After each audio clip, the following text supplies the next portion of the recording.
Hola, bienvenidos a esta presentación sobre la adquisición del lenguaje. En esta sección vamos a hablar de algunas de las teorías sobre cómo las personas adquieren una lengua. Las principales preguntas sobre la adquisición del lenguaje tienen que ver primero con la diferencia entre adquirir una primera lengua o una segunda lengua. Es obvio, y todos nosotros lo sabemos porque tenemos la experiencia de haber aprendido una segunda lengua, que esa diferencia existe. En esta sección nosotros nos vamos a centrar en la adquisición de una primera lengua. Y el hecho principal sobre la adquisición de una primera lengua es que sabemos que los niños pueden usar la mayor parte de la gramática de su lengua para la edad de 4 años. Esto debe resultarnos un poco sorprendente. De hecho, una de las tareas más importantes de la lingüística, y específicamente del estudio de la adquisición de la lengua, es explicar cómo es esto posible. Basta con pensar en todas las cosas que un niño de 4 años no puede hacer. Matemáticas básicas, atarse los cordones de su zapato, preparar su propia comida.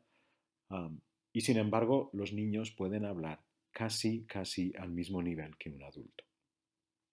Esto debe ser un hecho un poco sorprendente para todos nosotros y por lo tanto es una de las tareas más importantes que tenemos que explicar cuando estudiamos la adquisición del lenguaje.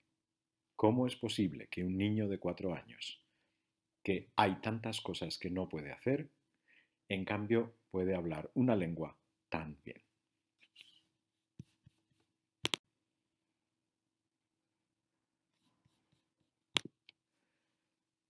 Cuando hablamos de la adquisición de una primera lengua, hay dos teorías principales. Por un lado está la teoría de las personas que piensan que todo en el lenguaje se aprende del medio ambiente y que los niños utilizan las estrategias cognitivas normales que utilizan en otros tipos de aprendizaje. Por otro lado, existen también las personas que piensan que hay una parte que se adquiere del medio ambiente, pero también hay una parte innata del lenguaje. Esta parte innata del lenguaje a veces se llama también dispositivo de adquisición del lenguaje o gramática universal.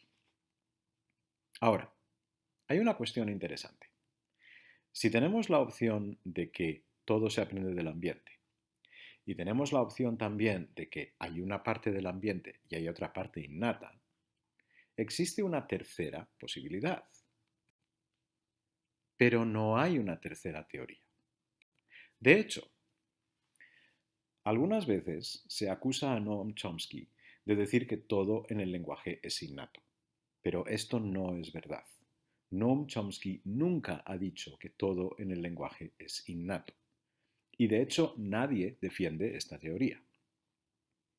¿Por qué nadie defiende la teoría de que todo en el lenguaje es innato? Bueno, la razón es muy obvia.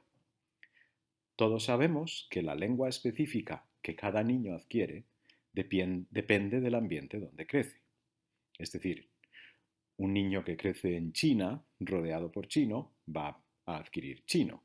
Un niño que crece en Iowa, rodeado por inglés, va a adquirir inglés. Un niño que crece en una familia bilingüe, donde las familias hablan más de una lengua, puede adquirir las dos lenguas, pero siempre las lenguas que están en su ambiente.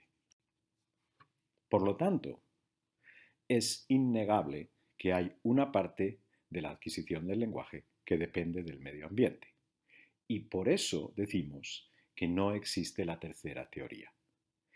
Nadie defiende que todo en el lenguaje es innato. Por lo tanto, el único debate posible es si hay una parte innata o no.